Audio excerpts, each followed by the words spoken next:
जून जुलैमध्ये कमळाचे कंद लावले होते. आता फेब्रुवारी महिना आहे.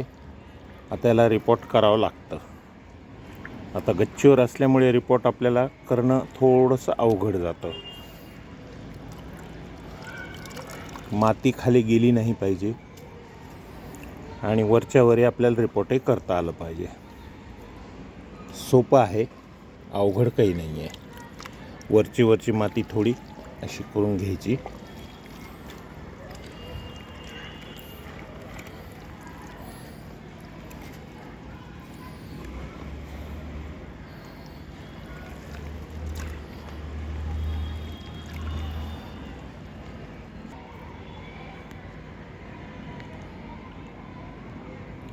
हा कंद निघालाय.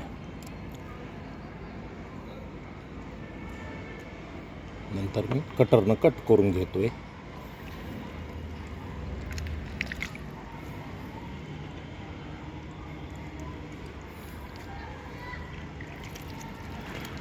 पुन्हा ही माती तशीच वाळवायची. वाळवल्यानंतर मग आपल्याला परत रिपोर्ट करता येतं. याच्यात खत वगैरे टाकून कामात घेता येते.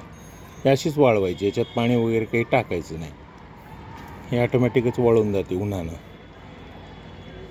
कंद काढून घ्यायचे. फंगीसाईडमध्ये पुडून ठेवायचे. 1-2 जास्तीत जास्त 1 तासभर खूप बुडवले तरी चालतील. हे छोटाले ट्यूबर येतं, ते सुद्धा कामाला येतात. हे आता आपल्याला छोट्या पॉटमध्ये लावता येतं, मायक्रोमध्ये.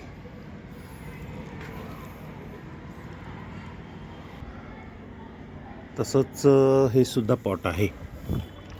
याला सुद्धा असं करायचं, सोपं जातं. आता धरायला कोणी नाही, मोबाईल म्हणून व्हिडिओ काढायला थोडा अवघड जातोय. खूप सोपं आहे. फक्त हळू करावं लागतो. ट्यूबर कट होऊ नये लागतं.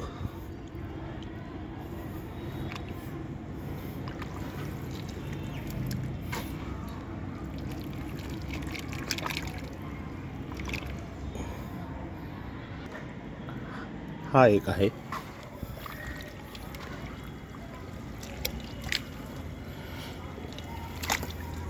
माती पूर्ण आपल्याला वाळवून घ्यावं लागते. माती फेकून द्यायची नाही. आणि पाईपामधून टाकलं तर ड्रेनेज होल आपले वरचे जे आहेत पाईप बंद होऊ शकतात.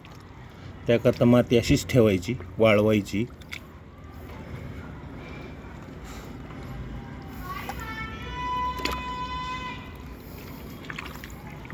हे कमळकंद सोपं आहे काढायला, अवघड काही नाही आहे.